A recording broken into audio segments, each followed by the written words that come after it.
ਅੱਜ ਦੀ class start ਕਰਦੇ ਹਾਂ MTP fundamental termination of pregnancy ਔਰ ਫਿਰ ਆਪਾਂ ਨੂੰ ਹੋਰ ਕਹਿ ਸਕਦੇ ਹਾਂ ਇੰਡਿਊਸਡ ਅਬੋਰਸ਼ਨ।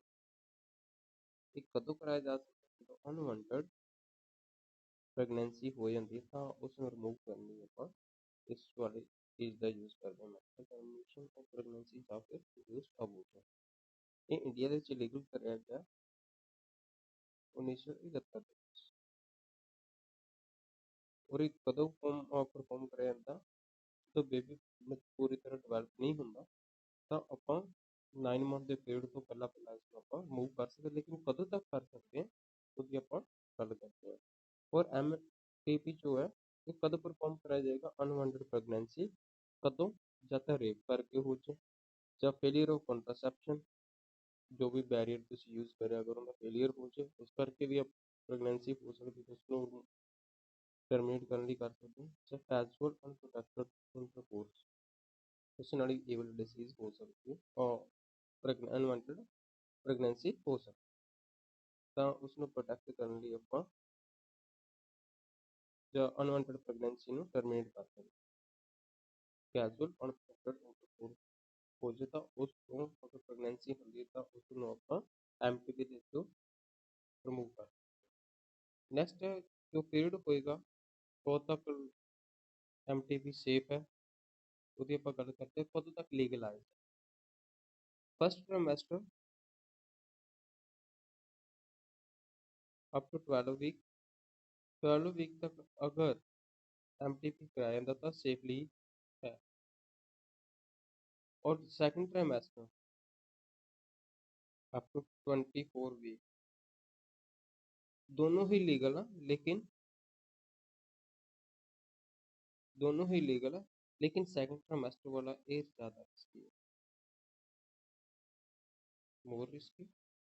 एक ही है फर्स्ट ट्राइमेस्टर वाला सेफ। दोनों ही लीगली है लेकिन लीगल है, और लेकिन फर्स्ट ट्राइमेस्टर वाला सेफ है, सेकंड वाला मोर रिस्की देन फर्स्ट। और जो ये लॉ है ਐਮਟੀਪੀ ਨੂੰ ਲੈ ਕੇ ਇਹ ਅਮੈਂਡਮੈਂਟ ਕਰਿਆ ਗਿਆ। ਇਸ ਦੇ ਵਿੱਚ ਕੁਝ ਸੋਧ ਕਰੀ ਗਈ ਸੀ। ਕਦੋਂ ਕਰੀ ਗਈ? 2017 ਦੇ ਵਿੱਚ। ਕਾਰਨ ਕੀ ਰਿਹਾ ਉਹਦਾ? Reducing incidence of illegal abortion. Illegal abortion ਹੋ ਜਾਂਦੇ ਸੀ, ਉਸ ਨੂੰ ਘਟਾਉਣ ਲਈ।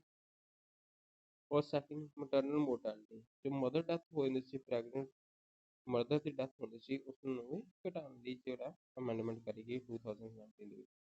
और एमटीपी सेफ है 12 वीक तक, लेकिन सेकंड ट्राइमेस्टर दोनों है लीगल है, बट सेकंड वाला की है मोर रिस्की है। Second trimester means 24 weeks. And next है amniocentesis and MTP have been misused in the context of female foeticide। amniocentesis ਕੀ ਹੁੰਦਾ? ਟੈਸਟ ਹੈ ਇੱਕ ਤਰ੍ਹਾਂ ਦਾ। ਇਹ ਹੁੰਦਾ ਕਿੱਥੋਂ? amniotic fluid ਤੋਂ।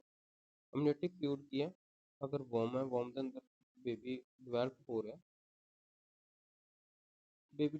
रहा इसके अराउंड की एक फ्लूइड होएगा।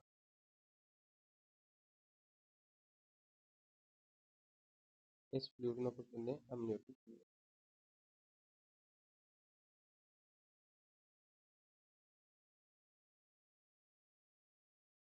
amniotic fluid, ਇਸ amniotic fluid ਦੇ ਵਿੱਚ ਕੀ ਹੈ? ਐਮਬਰੀਓ ਦੇ ਸੈੱਲ ਵੀ ਡਿਸੋਲਵ। ਇਹ ਸੈੱਲ ਡਿਸੋਲਵ ਤੇ ਸੈੱਲ ਦੇ ਵਿੱਚ ਤਾਂ ਪੂਰੀ ਇਨਫੋਰਮੇਸ਼ਨ ਹੋਏਗੀ ਕਿ ਜੋ ਬਣ ਰਿਹਾ ਐਮਬਰੀਓ ਹੈ, ਜੋ ਡਿਵੈਲਪਿੰਗ ਐਮਬਰੀਓ ਹੈ, ਉਹ ਮੇਲ ਹੈ ਜਾਂ ਫੀਮੇਲ। ਤਾਂ ਇਸ ਲਈ ਇਸ ਦਾ ਕ੍ਰੋਮੋਸੋਮ ਟੈਸਟ ਕਰਕੇ ਇਸ ਦੇ ਵਿੱਚੋਂ ਕੀ ਆ ਇਸਦਾ ਪਤਾ ਲਗਾਇਆ ਜਾਂਦਾ ਕਿ ਸੈਕਸ ਡਿਟਰਮੀਨੇਸ਼ਨ ਕਰ ਲਈ ਜਾਂਦੀ ਹੈ। ਤਾਂ ਉਹਦੇ ਨਾਲ ਕੀ ਹੁੰਦਾ ਸੀ? ਅਗਰ ਬੇਬੀ ਦਾ ਪਤਾ ਚੱਲ ਜਾਂਦਾ ਸੀ ਫੀਮੇਲ ਬੇਬੀ ਹੈ ਜਾਂ ਮੇਲ ਬੇਬੀ ਹੈ, ਤਾਂ ਫਿਰ ਅਗਰ ਫੀਮੇਲ ਹੁੰਦੀ ਸੀ ਤਾਂ ਬਹੁਤ ਸਾਰੇ ਲੋਕ ਕੀ ਕਰ ਦਿੰਦੇ ਸੀ? ਉਸਦਾ ਅਬੋਰਸ਼ਨ ਕਰ, ਜਿਸ ਨੂੰ ਆਪਾਂ ਫੀਮੇਲ ਫੋਰਟੀਸਾਈਡ ਕਰ ਦਿੰਦੇ ਹਾਂ, ਜਿਹੜੀ ਆਪਾਂ ਲੜਕੀਆਂ ਦੀ ਭਰੂਣ ਹੱਤਿਆ ਕਰਦੇ ਹਾਂ। ਤਾਂ ਇਹ ਦੋਨੋਂ ਟੈਸਟ ਜਿਹੜੇ ਇੱਕ ਐਮਟੀਪੀ ਐਂਡ amniotic fluid ਤਾਂ ਬੇਬੀ ਦਾ ਪਤਾ ਕਰਨ ਲਈ ਯੂਜ਼ ਕਰਿਆ ਜਾਂਦਾ ਸੀ। ਔਰ ਸੈਕੰਡ ਜੋ ਹੈ ਫੀਮੇਲ ਫੋਰਟੀਸਾਈਡ ਐਮਟੀਪੀ, ਉਸ ਨੂੰ ਉਸ ਪ੍ਰੈਗਨੈਂਸੀ ਨੂੰ ਰਿਮੂਵ ਕਰਨ ਲਈ ਯੂਜ਼ ਕਰਿਆ ਜਾਂਦਾ ਸੀ। ਤੇ ਦੋਨੋਂ ਕੀ ਕਰਦੇ ਸੀਗੇ? ਫੋਰਟੀਸਾਈਡ ਯੂਜ਼ ਕਰਦੇ ਸੀ, ਫੀਮੇਲ ਫੋਰਟੀਸਾਈਡ। ਨੈਕਸਟ ਆਪਣੇ ਕੋਲ amniotic नेक्स्ट अपने को एमनियोसेंटेसिस ਆਪਾਂ ਹੁਣੇ ਹੀ ਕਰਕੇ ਆਏ ਹਾਂ ਗੱਲ कि एमनियोसेंटेसिस है कि डिस्कस करते हैं ਆਪਾਂ एमनियोसेंटेसिस एमनियोसेंटेसिस वॉर्म है यूट्रस है यूट्रस ਵਿੱਚ ਡਿਵੈਲਪਿੰਗ ਐਮਬ੍ਰਿਓ ਅਰਾਊਂਡ ਕੀ ਹੈ ਫਲੂਇਡ ਫਿਲ ਕਰਿਆ ਹੋਇਆ ਇਸ ਫਲੂਇਡ ਨੂੰ ਇਸ ਫਲੂਇਡ ਦੀ ਐਨਾਲਿਸਿਸ ਕਰੀਏ ਐਨਾਲਾਈਜ਼ ਕਰਿਆ analyse portal cell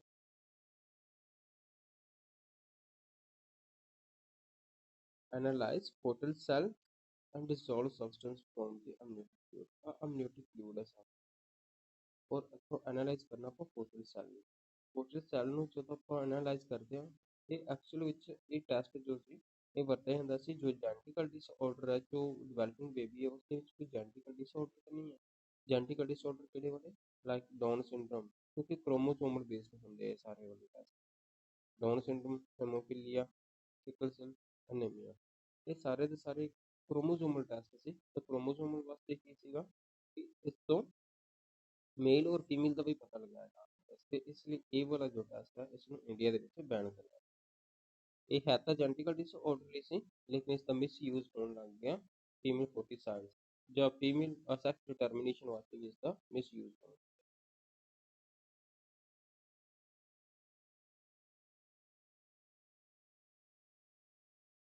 sex determination ਵਾਸਤੇ ਵੀ ਇਸ ਦਾ मिसयूज होने लग गया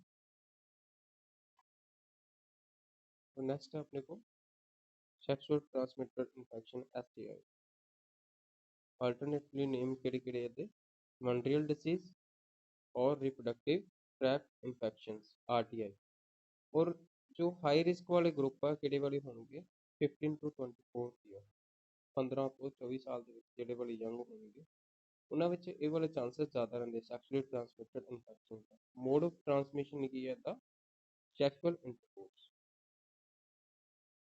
ਸੈਕਸ਼ੂਅਲ ਇੰਟਰਕੋਰਸ ਕਰਕੇ ਇਹ ਵਾਲੀਆਂ ਜੋ ਇਨਫੈਕਸ਼ਨਸ ਹੈ ਉਹਨਾਂ ਦਾ ਹੋਣ ਦਾ ਖਤਰਾ ਜ਼ਿਆਦਾ ਰਹਿੰਦਾ ਤਾਂ ਆਪਾਂ ਇੱਥੇ ਕੁਝ ਡਿਸੀਜ਼ਸ ਕਰਦੇ ਹਾਂ ਔਰ ਬਹੁਤ ਹੀ ਇੰਪੋਰਟੈਂਟ ਆ ਵਾਲਾ ਟੌਪਿਕ ਹੈ ਸਭ ਤੋਂ ਪਹਿਲਾਂ ਗੱਲ ਕਰਦੇ ਹਾਂ ਬੈਕਟੀਰੀਅਲ ਡਿਸੀਜ਼ ਇਹਦੇ 'ਚ ਆਪਣੇ ਕੋਲ ਆਏਗਾ ਗੋਨੋਰੀਆ सिफिलिस और नेक्स्ट है क्लैमाइडियासिस और इन्हों के जो डिसीजेज है बैक्टीरिया के नाम भी जाना पूछ सकते हैं कि किहड़े वाले बैक्टीरिया तो किहड़े वाले डिसीज पूछते हैं अगर आप गल करते हैं गोनोरिया गोनोरिया से बैक्टीरिया जो है जिस डिसीज होंगी है या इन्फेक्शन होंगी है उसका नाम है नेसीरिया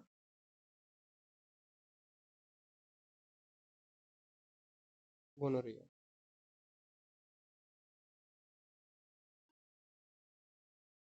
नेसीरिया गोनोरिया ये बैक्टीरिया का नाम है ये किहड़े वाला बैक्टीरिया का नाम है जिस तो गोनोरिया इन्फेक्शन हो नेक्स्ट है सैफिलिस सैफिलिस कितों हो रहा है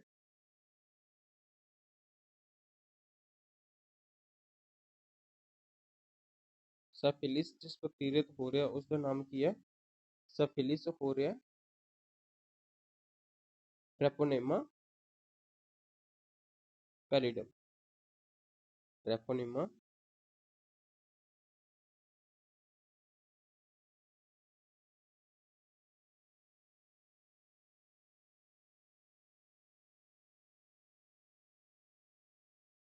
ट्रेपोनेमा पैलिडम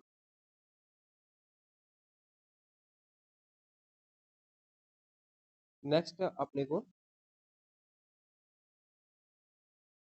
क्लेमाइडियासिस क्लेमाइडियासिस जो हो रही है वो कितनी डिसीज हो रही है इन्फेक्शन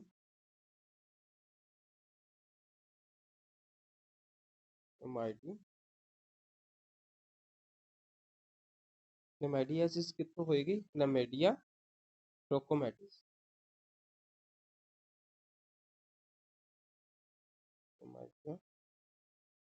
क्लेमाइडिया ट्रोपोमैटिस।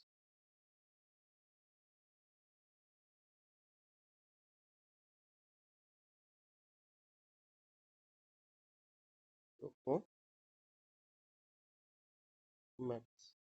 ये जो बैक्टीरियल डिसीज है, अब बैक्टीरिया के नाम भी याद। गोनोरिया कितों हो रही है? नेसीरिया गोनोरिया तो। और सिफिलिस कितों हुई है? Treponema Treponema pallidum.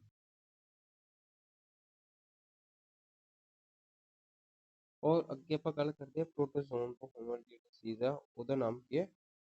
Trichomoniasis. Trichomoniasis. ਹੁਣ प्रोटोजोन डिसीज ਜਿਹੜੀ ਇਹ ਪੁੱਛ ਸਕਦੇ ਕਿਹੜੇ ਵਾਲੇ ਇਨਫੈਕਸ਼ਨਸ प्रोटोजोन्स है, ਕਿਹੜੇ ਵਾਲੀ बैक्टीरियल है। ਆਪਾਂ ਨੂੰ ਆਪਸ਼ਨਸ ਦੇ ਸਕਦੇ ਆ बैक्टीरियल ਇਨਫੈਕਸ਼ਨਸ ਕਿਹੜੇ ਵਾਲੇ, ਜਾਂ ਫਿਰ ਜੋ ਜਾਂ ਫਿਰ ਡਿਜ਼ੀਜ਼ ਆਪਾਂ ਨੂੰ ਦੇ ਰੱਖਿਆ ਹੋਏਗਾ ਉੱਪਰ ਇਨਫੈਕਸ਼ਨ ਦੇ ਰੱਖੀ ਹੋਏਗੀ ਔਰ बैक्टीरिया ਪੁੱਛ ਸਕਦੇ ਕਿ ਕਿਹੜੇ ਵਾਲੇ बैक्टीरिया ਤੇ ਇਹ ਵਾਲੀ ਫੈਲ ਰਹੀ ਹੈ।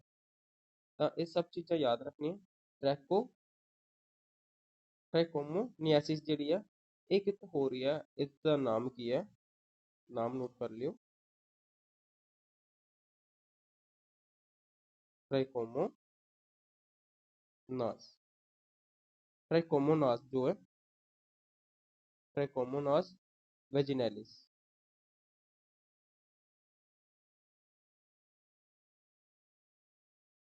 ट्राइकोमोनास वेजिनैलिस एक तरह की प्रोटोजोन इन्फेक्शंस है।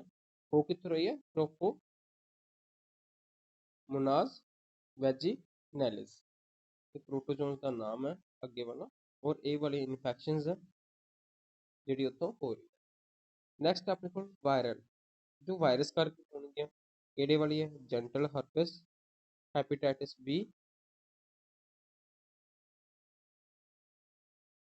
वायरल किहड़ियां हैगियां? Genital herpes, hepatitis B, genital warts and ads.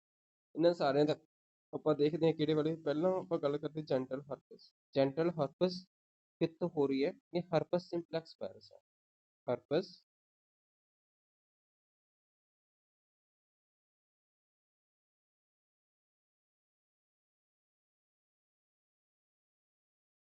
ਹਰਪਸ simplex virus. Second ਹੈ ਆਪਣੇ ਕੋਲ ਇੱਥੇ hepatitis B, genital warts. Genital warts कितों हो रही है? ये देखते हैं ਆਪਾਂ जेंटल वार्स। इस बैक्टीरिया का नाम है ह्यूमन पैपिलोमा पैपिलोमा वायरस। और एड्स का तो अपन पता HIV वायरस होएगा।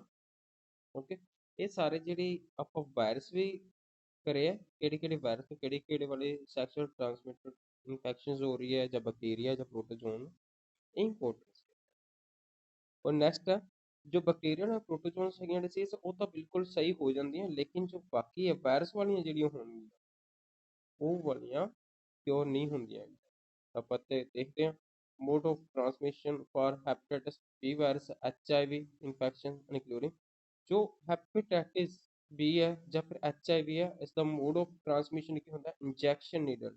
ਜਦੋਂ ਆਪਾਂ ਯੂਜ਼ ਕਰੀਆਂ ਹੋਈਆਂ ਨੀਡਲਸ ਯੂਜ਼ ਕਰ ਲੈਂਦੇ ਆ, ਲਾਈਕ ਦ ਡਰਗ ਐਡਿਕਟਡ ਜਿਹੜੇ ਆ ਲੋਕ ਜੋ ਆਪਣੇ ਆਪ ਨੂੰ ਇੰਜੈਕਸ਼ਨ ਵਗੈਰਾ ਲਗਾਉਂਦੇ ਆ, ਤਾਂ ਉਹ ਕੀ ਕਰਦੇ ਇੱਕ ਦੂਜੇ ਦਾ ਨੀਡਲ ਯੂਜ਼ ਕਰਦੇ ਨੇ, ਤਾਂ ਜਿਸ ਕਰਕੇ ਕੀ ਉਹਨਾਂ ਦੇ ਅੰਦਰ HIV ਜਾਂ ਹੈਪੇਟਾਈਟਸ B ਹੋ ਸਕਦਾ। Surgical instrument with infected person. Surgical जिदा अगर डॉक्टर कोई ब्लेड अगर एक पर्सन वाला सैकेंड यूज करता तो उसके भी ये चीज़ हो सकती है। और सैलून से अगर आप देखते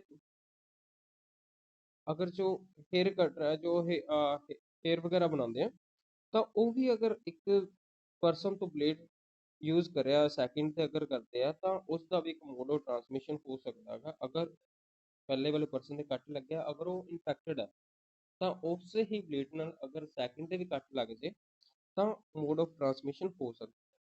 ਟਰਾਂਸਫਿਊਜ਼ਨ ਆਫ ਬਲੱਡ ਦਾ ਟਰਾਂਸਫਿਊਜ਼ਨ ਹੋਏਗਾ ਉਹਦੇ ਨਾਲ ਵੀ ਹੋ ਸਕਦੀ ਹੈ।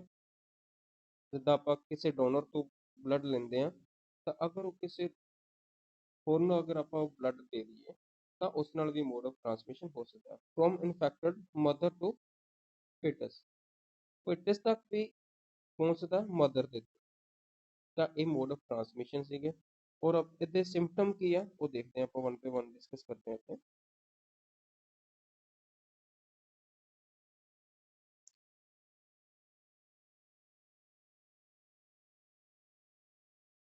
ਅਗਰ ਆਪਾਂ ਨੂੰ ਸਿੰਪਟਮ ਅਰਲੀ ਡਿਟੈਕਸ਼ਨ ਹੋ ਜਾਏ ਤਾਂ ਉਹਦੇ ਸਿੰਪਟਮ ਕੀ ਹੋਣਗੇ? ਇਚਿੰਗ, ਖਾਰਸ਼ ਹੋਏਗੀ, ਫਲੂਇਡ ਡਿਸਚਾਰਜ ਹੋਏਗਾ और slightly पेन रहेगा, swelling होएगी in a gentle region। gentle region ਕਿਹੜੇ ਵਾਲੇ ਹੋਣਗੇ? ਜਿੱਥੇ ਰਿਪਰੋਡਕਟਿਵ organ ਹੋਣਗੇ ਉਹ ਵਾਲੇ ਰੀਜਨ ਦੇ ਵਿੱਚ ਕੀ ਹੋਏਗੀ? ਸਵੈਲਿੰਗ ਵਗੈਰਾ ਦਿਖੇਗੀ, slightly pain ਰਹੇਗਾ, fluid discharge ਹੋਏਗਾ, itching, ਖਾਰਸ਼ ਵਗੈਰਾ ਔਰ ਏਦਾਂ ਦੀ ਚੀਜ਼ਾਂ ਆਉਂਦੀਆਂ ਰਹਿਣਗੀਆਂ। ਇਹ अर्ਲੀ डिटेक्शन ਦੇ ਸਿੰਪਟਮ ਹੋ। ਲੇਟ डिटेक्शन ਹੋ ਜਾਏਗੀ ਤਾਂ ਕੰਪਲਿਕੇਸ਼ਨ ਹੋ ਜਾਏਗੀ, ਬਹੁਤ ਜ਼ਿਆਦਾ ਕੰਪਲਿਕੇਸ਼ਨ ਹੋਏਗੀ ਤਾਂ ਫਿਰ ਪੈਲਵਿਕ ਇਨਫਲਾਮੇਸ਼ਨ ਹੋ ਸਕਦੀ ਹੈ। PID pelvic inflammatory disease जो लोअर रीजन होएगा pelvic वाला रीजन ਉਹ ਹੋਏਗਾ ਜਿੱਥੇ ਜੈਂਟਲ ਪੋਰਸ਼ਨ ਆਪਣਾ ਪ੍ਰੋਟੈਕਟ ਕਰਕੇ ਰੱਖਿਆ ਜਾਂਦਾ ਤਾਂ ਉਸ ਰੀਜਨ ਦੇ ਵਿੱਚ ਕੀ ਹੋਏਗੀ? ਇਨਫਲਾਮੇਟਰੀ ਡਿਸੀਜ਼ ਹੋ ਸਕਦੀ ਹੈ, ਅਬੋਰਸ਼ਨ ਹੋ ਸਕਦਾ, ਸਟਿਲਬਰਥ, एक्टोपिक प्रेगनेंसी हो सकती है, इनफर्टिलिटी। अगर ऐसा इन्फेक्शन अगर आप लेट डिटेक्शन होगी तो इनफर्टिलिटी भी आ सकती है। कैंसर ऑफ रिप्रोडक्टिव ट्रैक्ट और कैंसर तक ਦੀ ਵੀ ਹੋ ਸਕਦੀ ਹੈ ਡਿਸੀਜ਼ ਅਗਰ ਬਹੁਤ ਕੰਪਲਿਕੇਸ਼ਨ ਹੋ ਸਕਦਾ ਅਗਰ ਇਸ ਦਾ ਲੇਟ ਡਿਟੈਕਸ਼ਨ ਪਤਾ ਚੱਲੇ। ਤਾਂ ਪ੍ਰੀਵੈਂਸ਼ਨ ਕੀ ਹੈਗਾ ਇਹਦਾ? ਕਿੱਥੋਂ ਆਪਾਂ ਬਚ ਸਕਦੇ ਹਾਂ? Avoid sex with unknown partner ਜਾਂ ਫਿਰ ਮਲਟੀਪਲ ਪਾਰਟਨਰ। ਇੰਟਰਕੋਰਸ ਜਿਹੜਾ ਹੈ ਅਨਨੋਨ ਪਰਸਨ ਤੋਂ बच के रहना, अवॉइड करना। और सेकंड की always try to use a condom during contact. जो बैरियर मैथड है वो अपनाने चाहिए ਤਾਂ ਆਪਾਂ ਇਸ ਵਾਲੀਆਂ ਸੈਕਸ਼ੂਅਲ ਟ੍ਰਾਂਸਮਿਟਡ ਇਨਫੈਕਸ਼ਨਸ ਤੋਂ ਬਚ ਸਕਦੇ ਹਾਂ। ਨੈਕਸਟ ਹੈ ਇਨਫਰਟਿਲਿਟੀ।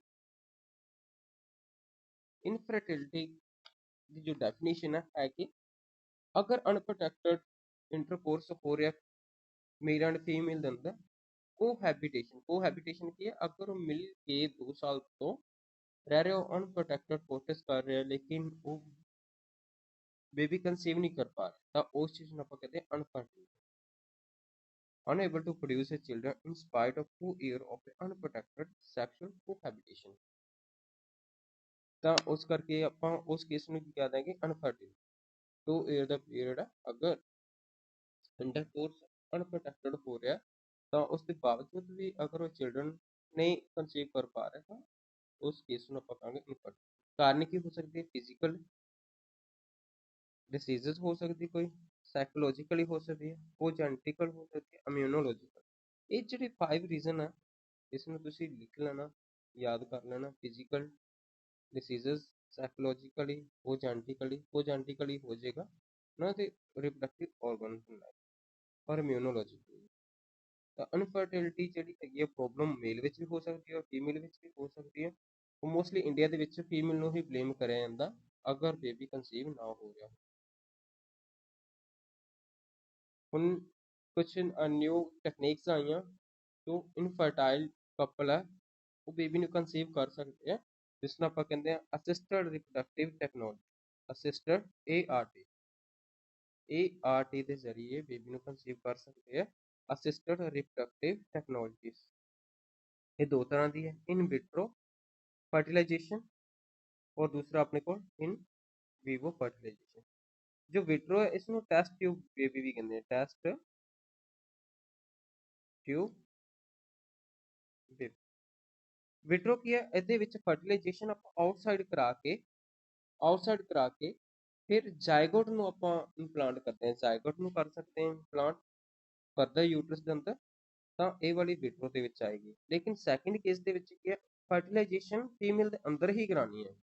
ਫੀਮੇਲ ਦੇ ਅੰਦਰ ਕੀ ਹੈਗਾ ਕਿ ਫਰਟੀਲਾਈਜੇਸ਼ਨ ਨੂੰ ਕਰਾਉਣ ਲਈ ਇੱਕ ਸੁਟੇਬਲ এনवायरमेंट ਹੋਏਗਾ, ਰਿਪਰੋਡਕਟਿਵ ਜੋ ਪੋਰਸ਼ਨ ਹੋਏਗਾ ਫੀਮੇਲ ਦਾ ਰਿਪਰੋਡਕਟਿਵ ਟ੍ਰੈਕ ਆ ਉਹ ਸੁਟੇਬਲ এনवायरमेंट प्रोवाइड करेगा फर्टिलाइजेशन। लेकिन फीमेल ओवम प्रोड्यूस नहीं कर सकती, खुद नहीं प्रोड्यूस कर पाएगी। ओके। ਤਾਂ ਆਪਾਂ ਦੇ ਕਰੈਕਟਰਿਸਟਿਕਸ ਪੜ੍ਹਦੇ ਹਾਂ ਦੋਨੋਂ ਸਾਈਡ ਦੇ। ਪਹਿਲਾਂ ਕੀ ਆਪਣੇ ਕੋਲ ਪੈਰਾਮੀਟਰ ਸਾਈਟ ਆਫ ਫਰਟੀਲਾਈਜੇਸ਼ਨ, ਇੱਕ ਇਨ ਵਿਟਰੋ ਦੇ ਵਿੱਚ ਕੀ ਹੋਏਗਾ, ਟਿਊਬ ਦੇ ਵਿੱਚ ਔਰ ਲੈਬੋਰਟਰੀ ਦੇ ਵਿੱਚ ਹੀ ਫਰਟੀਲਾਈਜੇਸ਼ਨ ਕਰਾਈ ਜਾਏਗੀ। ਇਹ ਵੋਮ ਦੇ ਅੰਦਰ ਨਹੀਂ ਹੋਏਗੀ, ਯੂਟਰਸ ਦੇ ਅੰਦਰ ਨਹੀਂ ਹੋਏਗੀ। ਤੇ ਦੂਸਰੀ ਸਾਈਡ ਕੀ ਹੈ, ਵੀਵੋ ਦੇ ਵਿੱਚ ਜੋ ਫਰਟੀਲਾਈਜੇਸ਼ਨ ਹੈ ਉਹ ਫੀਮੇਲ ਦੇ ਅੰਦਰ ਹੀ ਹੋਏਗੀ, ਰਿਪਰੋਡਕਟਿਵ ਟਰੈਕਟ ਦੇ ਵਿੱਚ। ਔਰ ਫੀਮੇਲ ਜਿਹੜੇ ਵਿਟਰੋ ਦੇ ਵਿੱਚ ਆ ਐਗ ਪ੍ਰੋਡਿਊਸ ਕਰ ਸਕਦੀਆਂ, ਲੇਕਿਨ ਐਗ ਨੂੰ ਲੈ ਕੇ ਲੈਬੋਰਟਰੀ ਦੇ ਵਿੱਚ ਫਿਊਜ਼ਨ ਕਰਾਣੀ ਹੈ ਸਪਰਮ ਦੇ। ਲੇਕਿਨ ਇਸ ਕੇਸ ਵਿੱਚ ਕੀ ਹੈ, ਫੀਮੇਲ ਜਿਹੜੀ ਹੈ ਉਹ ਖੁਦ ਓਵਮ ਪ੍ਰੋਡਿਊਸ ਨਹੀਂ ਕਰ ਰਹੀ, ਓਵਮ ਵੀ ਲੈ ਕੇ ਕਿਸੇ ਡੋਨਰ ਤੋਂ और फिर उसकी फर्टिलाइजेशन कराई जाएगी। तो नीचे मैथड दे रखे ਕਿਹੜੇ ਕਿਹੜੇ ਮੈਥਡ ਆਣਗੇ, ਆਪਾਂ 1 ਬਾय 1 ਡਿਸਕਸ ਕਰ ਲਾਂਗੇ। ਐਮਬ੍ਰੀਓ ਟ੍ਰਾਂਸਫਰ, ਜਦੋਂ ਵਿਟਰੋ ਹੈ, ਵਿਟਰੋ ਦੇ ਵਿੱਚ ਕੀ ਹੈ, ਲੈਬੋਰਟਰੀ ਦੇ ਵਿੱਚ ਆਪਾਂ ਫਰਟੀਲਾਈਜੇਸ਼ਨ ਕਰਾਈ, ਫਰਟੀਲਾਈਜੇਸ਼ਨ ਤੋਂ ਬਾਅਦ ਕੀ ਬਣੇਗਾ, ਜ਼ਾਇਗੋਟ, ਜ਼ਾਇਗੋਟ ਤੋਂ ਬਾਅਦ ਵਿੱਚ ਕੀ ਬਣੇਗਾ, ਐਮਬ੍ਰੀਓ, ਜ਼ਾਇਗੋਟ ਤੋਂ ਬਾਅਦ ਕੀ ਬਣ ਰਿਹਾ, ਐਮਬ੍ਰੀਓ। ਤਾਂ ਇਸ ਦੇ ਵਿੱਚ ਦੇਖੋ ਐਮਬ੍ਰੀਓ ਨੂੰ ਹੀ ਟ੍ਰਾਂਸਫਰ ਕਰਾਇਆ ਜਾਣਾ, ਜ਼ਾਇਗੋਟ ਜਾਂ ਐਮਬ੍ਰੀਓ ਨੂੰ ਟ੍ਰਾਂਸਫਰ ਕਰਾਇਆ ਜਾਏਗਾ ਲੈਬੋਰਟਰੀ ਦੇ ਵਿੱਚ ਤਿਆਰ ਕਰਕੇ ਜ਼ਾਇਗੋਟ ਜਾਂ ਐਮਬ੍ਰੀਓ, ਫਿਰ ਉਸ ਨੂੰ ਕੀ ਕਰਾਇਆ ਜਾਏਗਾ, ਇੰਪਲਾਂਟ ਕਰਾਇਆ ਜਾਏਗਾ ਯੂਟਰਸ ਦੇ ਅੰਦਰ। ਐਮਬ੍ਰੀਓ ਟ੍ਰਾਂਸਫਰ ਯੈਸ, दूसरी साइड नो, क्योंकि फर्टिलाइजेशन कितनी हो रही है, यूट्रस के अंदर ही हो रही है, रिप्रोडक्टिव ट्रैक्ट ਦੇ ਵਿੱਚ ਹੋਈ, ਤੇ ਇਸ ਲਈ ਕਿਸੇ ਤਰ੍ਹਾਂ ਦੀ ਕੋਈ ਟ੍ਰਾਂਸਫਰ ਕਰਾਉਣ ਦੀ ਲੋੜ ਨਹੀਂ ਪਈ। ਤਾਂ ਐਗਜ਼ਾਮਪਲ ਕਿਹੜੇ ਬਣੇ, ਜਿਫਟ, ਜਿਫਟ ਕੀ ਹੁੰਦਾ, ਜ਼ਾਇਗੋਟ, नीचे दे रखा है ਜ਼ਾਇਗੋਟ इंट्राफलोपियन ट्रांसफर, जो ਜ਼ਾਇਗੋਟ ਫਾਰਮ ਹੋਏਗਾ ਉਸ ਨੂੰ ਕਿੱਥੇ ਟ੍ਰਾਂਸਫਰ ਕਰਾਇਆ ਜਾਏਗਾ, ਜ਼ਾਇਗੋਟ ਨੂੰ ਇੰਟਰਾਫਲੋਪੀਅਨ ਜੋ ਟਿਊਬ ਹੈਗੀ ਆ ਫੀਮੇਲ ਦੀ, ਜੋ ਓਵਰੀ ਆ,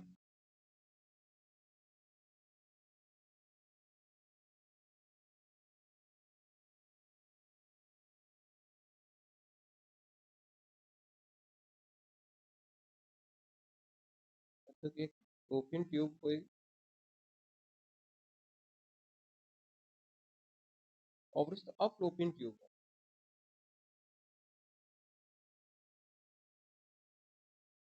ਫਲੋਪੀਅਨ ट्यूब। इस जगह ਤੇ आगे ਜ਼ਾਇਗੋਟ ਨੂੰ ट्रांसफर कराया जाएगा, ਜ਼ਾਇਗੋਟ ਨੂੰ कराया जाएगा, ਉਸ ਤੋਂ ਬਾਅਦ ਕੀ ਹੈ, यूट्रस ਦੇ अंदर इंप्लांट हो जाएगा अपने आप, यूट्रस ਦੇ सुटेबल एनवायरनमेंट। लेकिन सेकंड केस अपने को किया intra uterine transfer, IUT, IUT ਉਹ ਕੀ ਹੈਗਾ ਆਪਣੇ ਕੋਲ, ਇੰਟਰਾ ਯੂਟਰਾइन। ਅਗਰ ਆਪਾਂ ਜ਼ਾਇਗੋਟ ਨੂੰ ਕਿੱਥੇ ਟ੍ਰਾਂਸਫਰ ਕਰਾਉਂਦੇ ਹਾਂ, ਜ਼ਾਇਗੋਟ ਨੂੰ ਡਾਇਰੈਕਟ ਯੂਟਰਨ ਦੇ ਇੱਥੇ ਆਪਾਂ ਕਿਤੇ ਇੰਪਲਾਂਟ ਕਰਾਉਂਦੇ ਤੇ ਫਿਰ ਸੈਕਿੰਡ ਵਨ ਇਹਦੇ ਕਿਹੜੇ ਕਿਹੜੇ ਬਣੇ, ਜ਼ਾਇਗੋਟ ਆ ਕਦੋਂ ਹੋਏਗਾ, ਜਦੋਂ ਆਪਣੇ ਕੋਲ ਬਲਾਸਟੋਮੀਅਰ ਕੀ ਹੋਏਗਾ, 8 ਸੈਲ ਤੱਕ ਦਾ ਹੋਏਗਾ। ਜਿਫਟ ਟੈਕਨੀਕ ਕੀ ਹੈ, ਜਦੋਂ 8 ਸੈਲ ਕੰਡੀਸ਼ਨ ਹੋਏਗੀ ਤਾਂ ਫਿਰ ਫਲੋਪੀਅਨ ਟਿਊਬ ਦੇ ਵਿੱਚ ਇੱਥੇ ਹੋਏਗੀ, ਇਹ ਕਦੋਂ ਹੋਏਗੀ, ਜਦੋਂ 8 ਸੈਲ ਦੀ ਕੰਡੀਸ਼ਨ। ਜ਼ਾਇਗੋਟ ਹੈ ਉਹ ਕਿੰਨੇ ਸਾਲ, ਜ਼ਾਇਗੋਟ ਤੋਂ ਬਾਅਦ ਵਿੱਚ ਜੋ ਬਲਾਸਟੋਮੀਅਰ ਹੈ ਉਹ 8 ਸਾਲ ਤੱਕ ਦਾ ਹੋਏਗਾ, 8 ਸਾਲ ਬਲਾਸਟੋਮੀਅਰ, 8 ਸਾਲ ਬਲਾਸਟੋਮੀਅਰ ਹੋਏਗਾ ਫਲੋਪੀਅਨ ਟਿਊਬ ਦੇ ਵਿੱਚ, ਕਿਹੜੇ ਵਾਲੀ ਟੈਕਨੀਕ ਹੋਏਗੀ, ਜਿਫਟ ਹੋਏਗੀ।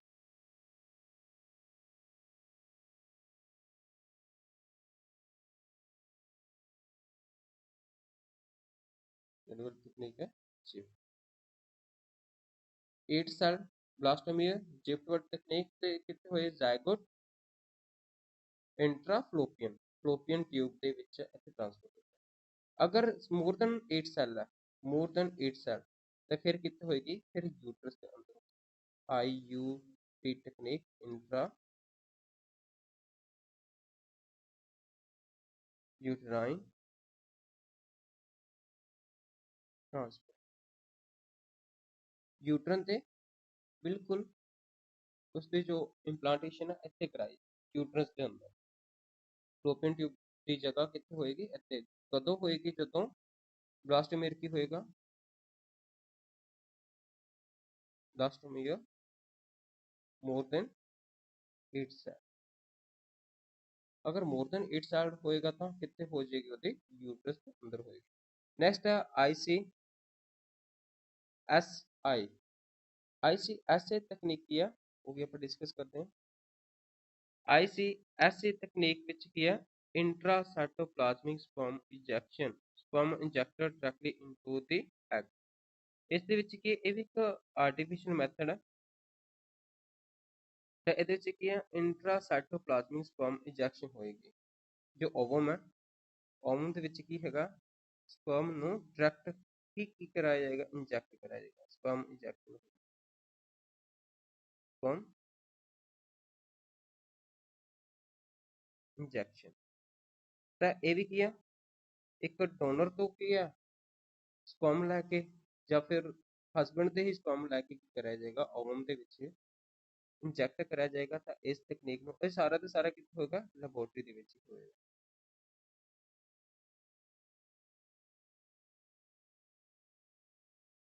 ਲੈਬੋਰੇਟਰੀ ਦੇ ਵਿੱਚ ਹੀ ਹੋਏਗਾ ਇੰਜੈਕਸ਼ਨ, ਕਿਉਂਕਿ ਸਪਰਮ ਦੀ ਡਾਇਰੈਕਟ ਓਵਮ ਦੇ ਵਿੱਚ ਕੀ ਕਰ ਦਿੱਤੀ ਜਾਏਗੀ, ਇੰਜੈਕਸ਼ਨ ਕਰ ਦਿੱਤੀ ਜਾਏਗੀ। ਇਸ ਨੂੰ ਆਪਾਂ ਕਹਾਂਗੇ ਇੰਟਰਾਸਾਈਟੋਪਲਾਜ਼ਮਿਕ ਸਪਰਮ ਇੰਜੈਕਸ਼ਨ। ਇਹ ਵੀ ਤਕਨੀਕ ਕਿੱਥੇ ਹੋਏਗੀ, ਲੈਬੋਰਟਰੀ ਦੇ ਵਿੱਚ। ਔਰ ਇਹ ਤਕਨੀਕ ਕਿਹੜੇ ਵਾਲੀ ਹੈ, ਵਿਟਰੋ। ਟੀ ਤੋਂ ਯਾਦ ਰੱਖ ਲੈਣਾ, ਟੀ ਆਊਟ ਵਿੱਚ ਵੀ ਆਉਂਦਾ ਨਾ, ਆਊਟਸਾਈਡ ਹੋਏਗਾ ਤਾਂ ਵਿਟਰੋ, ਇਨਸਾਈਡ ਹੋਏਗਾ ਤਾਂ ਵਿਵੋ। ਨੈਕਸਟ ਹੈ ਆਰਟੀਫਿਸ਼ੀਅਲ ਇਨਸੈਮੀਨੇਸ਼ਨ। ਆਰਟੀਫਿਸ਼ੀਅਲ ਇਨਸੈਮੀਨੇਸ਼ਨ ਹੁਣ ਦੂਸਰੀ ਸਾਈਡ ਤੇ ਆਪਾਂ ਦੇਖਦੇ ਹਾਂ, ਵਿਵੋ ਦੇ ਵਿੱਚ ਕਿਹੜੇ ਕਿਹੜੇ ਵਾਲੇ, ਗਿਫਟ, AI, IUI। ਇਹਦੇ ਵਿੱਚ ਕਨਫਿਊਜ਼ਨ ਨਹੀਂ ਨਾ, IUT, IUI। ਤਾਂ ਇਹ ਤਕਨੀਕ ਕਿਹੜੀਆਂ ਵਾਲੀਆਂ, ਆਰਟੀਫਿਸ਼ੀਅਲ ਇਨਸੈਮੀਨੇਸ਼ਨ। ਦੇਖੋ semen introduced in a vagina or uterus, low sperm count or inability of a male to insemination female। ਇਹਦੇ ਚ ਕੀ ਹੋਏਗਾ ਕਿ ਜੋ ਮੇਲ ਹੈ ਜਿਸਦੇ ਜੋ ਸਪਰਮ ਕਾਊਂਟ ਆ ਉਹ ਪ੍ਰੋਪਰ ਨਹੀਂ ਹੈ, ਜਾਂ ਫਿਰ ਆਪਾਂ ਇਹ ਕਹਿ ਸਕਦੇ ਕਿ ਉਹ ਫਰਟਾਈਲ ਹੀ ਨਹੀਂ ਕਰ ਪਾ ਰਹੇ ਓਵਮ ਨੂੰ, ਤਾਂ ਉਸ ਕੇਸ ਵਿੱਚ ਕੀ ਹੋਏਗਾ, ਆਪਾਂ AI ਮਤਲਬ ਆਰਟੀਫਿਸ਼ੀਅਲ ਇਨਸੈਮੀਨੇਸ਼ਨ ਦਾ ਯੂਜ਼ ਕਰਾਂਗੇ। ਔਰ ਇਨਸੈਮੀਨੇਸ਼ਨ ਹਸਬੈਂਡ ਤੋਂ ਲੈ ਕੇ ਜਾਂ ਫਿਰ ਕਿਸੇ ਡੋਨਰ ਤੋਂ ਲੈ ਕੇ ਕੀ ਕਰਿਆ ਜਾਏਗਾ, ਐਗ ਨੂੰ ਫਰਟੀਲਾਈਜ਼ ਕਰਿਆ ਜਾਏਗਾ। ਕਰਿਆ ਕਿੱਥੇ ਜਾਏਗਾ, ਫੀਮੇਲ ਰਿਪਰੋਡਕਟਿਵ ਟਰੈਕ ਦੇ ਵਿੱਚ। ਇਹ ਬਾਹਰ ਸਾਈਡ ਨਹੀਂ ਹੋ ਰਹੀ ਫਰਟੀਲਾਈਜੇਸ਼ਨ, ਹੋ ਰਹੀ ਹੈ ਫੀਮੇਲ ਦੇ ਰਿਪਰੋਡਕਟਿਵ ਟਰੈਕ ਦੇ ਇਨਸਾਈਡ ਹੀ ਹੋ। ਨੈਕਸਟ ਹੈ ਇੰਟਰਾਯੂਟਰਾਈਨ ਇਨਸੈਮੀਨੇਸ਼ਨ।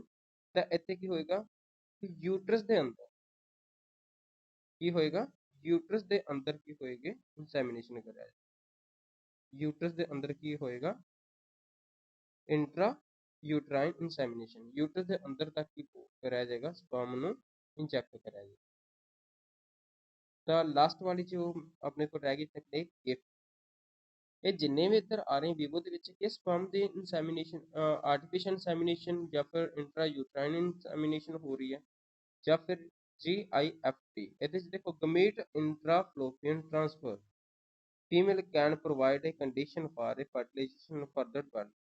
ਤੇ ਇਹਦੇ ਚ ਕੀ ਹੋਏਗਾ, ਜੋ ਓਵਮ ਹੈ, ਗਮੇਟ, ਗਮੇਟ ਕਿੱਥੇ ਕਰੇ ਜਾਣਗੇ, ਫੀਮੇਲ ਦੇ ਰਿਪਰੋਡਕਟਿਵ ਟਰੈਕ,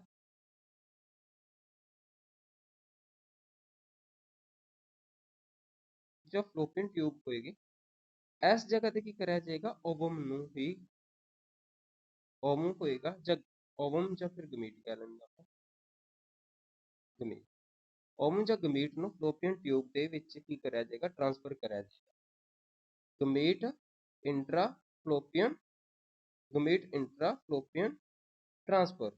ਗਮੇਟ ਤੋਂ ਕੀ ਆਪਾਂ ਸਮਝ ਸਕਦੇ, ਓਵਮ ਨੂੰ ਫਲੋਪੀਅਨ ਟਿਊਬ ਤੱਕ ਕੀ ਕਰਿਆ ਜਾਏਗਾ, ਟ੍ਰਾਂਸਫਰ ਕਰਿਆ ਜਾਏਗਾ। ਔਰ ਟ੍ਰਾਂਸਫਰ ਕਰਨ ਤੋਂ ਬਾਅਦ ਕੀ ਹੋਏਗਾ, ਇਸ ਜਗ੍ਹਾ ਤੇ ਫਰਟੀਲਾਈਜੇਸ਼ਨ ਕਰਾਈ ਜਾਏਗੀ। ਔਰ ਆਪਾਂ ਨੂੰ ਇਹ ਵੀ ਪਤਾ ਕਿ ਜੋ ਫਰਟੀਲਾਈਜੇਸ਼ਨ ਦੀ ਸਾਈਟ ਹੁੰਦੀ ਹੈ, ਅੰਪਿਊਲਾ ਇਸਥਮਸ ਜੰਕਸ਼ਨ ਹੁੰਦਾ, ਜੋ ਇੱਥੇ ਹੀ ਲਾਈ ਕਰਦਾ ਹੈ ਫਲੋਪੀਅਨ ਟਿਊਬ। ਅੰਪਿਊਲਾ ਇਸਥਮਸ ਜੰਕਸ਼ਨ ਜੋ ਹੋਏਗਾ ਫਲੋਪੀਅਨ ਟਿਊਬ ਦਾ ਇੱਕ ਪਾਰਟ ਹੈ, ਜਿੱਥੇ ਕੀ ਹੈ ਫਰਟੀਲਾਈਜੇਸ਼ਨ ਹੁੰਦੀ ਹੈ। ਫੀਮੇਲ ਖੁਦ ਐਗ ਪ੍ਰੋਡਿਊਸ ਨਹੀਂ ਕਰ ਪਾ ਰਹੀ ਵਿਵੋ ਦੇ ਵਿੱਚ, ਲੇਕਿਨ ਜੋ ਮੀਡੀਅਮ ਹੈ ਉਹ ਪ੍ਰੋਵਾਈਡ ਕਰ ਪਾ ਰਹੀ ਹੈ, ਸੁਟੇਬਲ ਮੀਡੀਅਮ ਪ੍ਰੋਵਾਈਡ ਕਰੇਗੀ ਫਰਟੀਲਾਈਜੇਸ਼ਨ ਲਈ ਐਂਡ ਫਰਦਰ ਡਿਵੈਲਪਮੈਂਟ। ਤਾਂ ਇਹ ਸਾਰੀ ਟੈਕਨੀਕ ਜਿਹੜੀਆਂ ਆਪਾਂ 1 ਬਾਈ 1 ਡਿਸਕਸ ਕਰੀਆਂ। ਤਾਂ ਵਿਟਰੋ ਦੇ ਵਿੱਚ ਕੀ ਹੈ, ਜ਼ਾਇਗੋਟ ਨੂੰ ਫਾਰਮ ਕਰਕੇ ਉਸ ਨੂੰ ਟ੍ਰਾਂਸਫਰ ਕਰਾਇਆ ਜਾਣਾ। ਤਾਂ ਦੂਸਰੀ ਵਿਵੋ ਦੇ ਵਿੱਚ ਕੀ ਹੈਗਾ, ਗਮੇਟ ਨੂੰ ਹੀ ਟ੍ਰਾਂਸਫਰ ਕਰਾਇਆ ਜਾਏਗਾ, ਚਾਹੇ ਸਪਰਮ ਨੂੰ ਜਾਂ ਫਿਰ ਓਵਮ ਨੂੰ। ਓਵਮ ਤਾਂ ਆਏਗਾ ਹੀ ਆਏਗਾ, ਲੇਕਿन क्योंकि फीमेल खुद तो प्रोड्यूस कर नहीं पा रही ओवम, ओवम तो आएगा, लेकिन ओवम की फर्टिलाइजेशन कितने करानी है? इंसेमिनेशन किस टाइप का हो रहा है? आर्टिफिशियल हो रहा है, इंट्रा यूट्राइन इंसेमिनेशन हो रहा है, या फिर गिफ्ट वाला? तो उस अकॉर्डिंग ही ये सारे मैथड अडॉप्ट करे जाने। ये सारी टेक्निक्स जो वीवो ਦੇ ਵਿੱਚ पढ़ी हैं और वीवो ਦੇ ਵਿੱਚ पढ़ी इस दिन वाले चैप्टर कंप्लीट है। और कुछ एक्स्ट्रा पॉइंट है मैं दस देना दूंगा।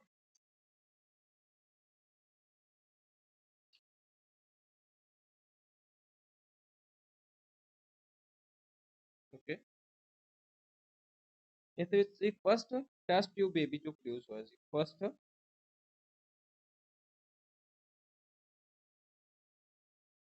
ਟੈਸਟ ਟਿਊਬ ਬੇਬੀ ਜੋ ਹੋਇਆ ਸੀ ਉਹ ਹੋਇਆ ਸੀ 25 ਜੁਲਾਈ 1978 ਦੇ ਵਿੱਚ। ਔਰ ਉਸ ਦਾ ਨਾਮ ਕੀ ਸੀਗਾ? ਲੂਇਸ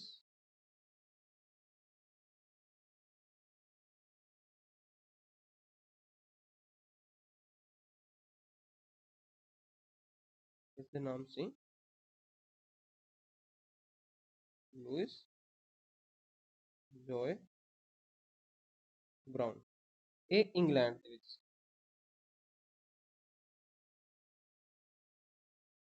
ਇੰਗਲੈਂਡ ਦੇ ਫਸਟ ਟੈਸਟ ਟਿਊਬ ਬੇਬੀ ਹੋਇਆ ਸੀ 25 ਜੁਲਾਈ 1978। ਲੂਇਸ ਜੋਏ ਬ੍ਰਾਊਨ ਉਹਦਾ ਨਾਮ ਸੀ। ਔਰ ਇੰਡੀਆ ਦੇ ਵਿੱਚ ਇਹ ਕਦੋਂ ਹੋਇਆ? ਇਨ ਇੰਡੀਆ, ਇੰਡੀਆ ਦੇ ਵਿੱਚ ਜੋ ਟੈਸਟ ਟਿਊਬ ਹੋਇਆ ਉਸਦਾ ਨਾਮ ਸੀ ਦੁਰਗਾ। नाम ही पूछा जा सकता है दुर्गा, लेकिन उसकी बर्थ डेट नहीं है तो ना ही लोकेशन पता। बस इंडिया, इंडिया ਦੇ ਵਿੱਚ जो first test tube baby approved होया सी एज ए दुर्गा। ओके बच्चे, थैंक यू।